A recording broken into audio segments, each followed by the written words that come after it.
Hello everyone. In this video we are going to discuss about dot and new operators. So first we will see what is a dot operator. It is used to invoke the system package to perform input output operation using the keyword import.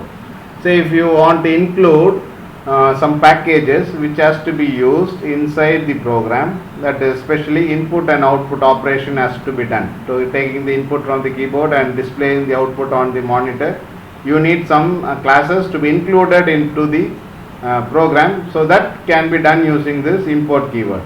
So some examples are here: import java.io asterisk. So this example you can see import keyword is used to invoke this package. So java.io is the package. Okay, in Java compiler you have a IO package that will be invoked by this dot operator, and inside this IO package, input and output package, you have different classes available. Okay, if you don't know the name of the classes, just use asterisk symbol so that it will include all the classes available in this IO package. So this dot operator will invoke all the classes from the input and output package, and it will be included in the program. So the next example is you have another package called java.util.scanner. So this import keyword will invoke the java.util. So Java compiler will invoke util package. Under util package, dot operator will invoke scanner class. So it is specific. So here you are going to give the name of the class. So that class alone will be invoked and it will be included in the program. So this is how it will be included in the program. It will be above all the methods or classes. So that will be the first line. So if you want to import IO package, you can use this line. If you want to import util package, you can use this line. Okay, you can use both or you can use any one according to the necessity of the program. Next example for dot operator is it is used to invoke the members of the class to carry out the task. Suppose if you have some method called display, okay, if you want to invoke it from the main function, you have to use a dot operator with the help of an object. So with the help of an object, then you have a dot operator, and then the function name will invoke this function and it will be executed. So we will see an example here. So this is a class sample, and then you have a display method. Okay, so this method has to be included in the program, and you have to invoke it from void main. That is, you have to call it from void main. So what you can do is you can create an object.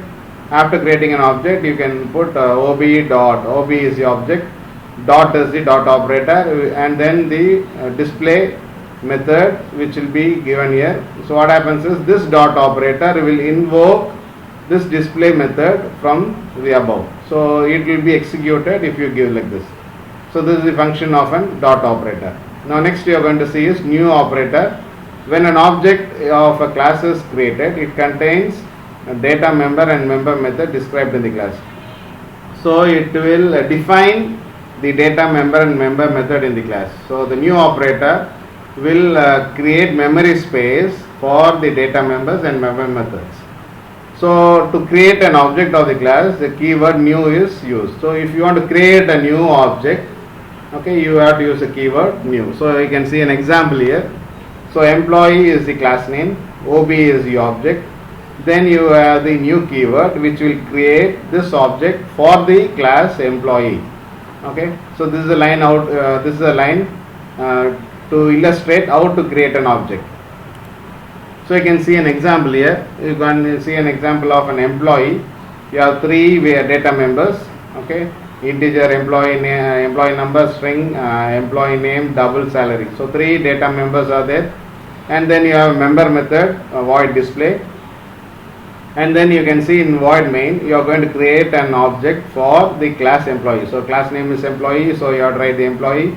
OB is the object, new employee. So what happens here is this new keyword will create the object for these data members. So you can use this OB object to invoke all these. So without this object, you cannot able to execute this display method or use this data members. So you have to use the object and then the dot operator and then call the display method which will execute the method display in the program. So this is how the new operator works. Hope you understood this video. We'll meet you in the next video. Till then, thank you.